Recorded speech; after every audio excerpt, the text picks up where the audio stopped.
ঘটনা কি ঘটছিল? কিছু বলবেন আপনি বিষয়ে? কি হয়েছিল?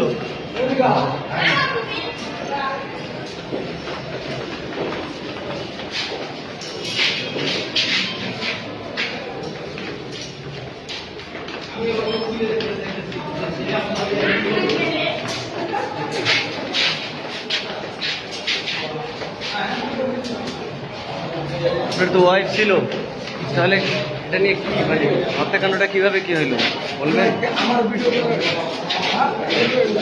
আমার ভিডিও করেন আপনি, চুপ থাকুন।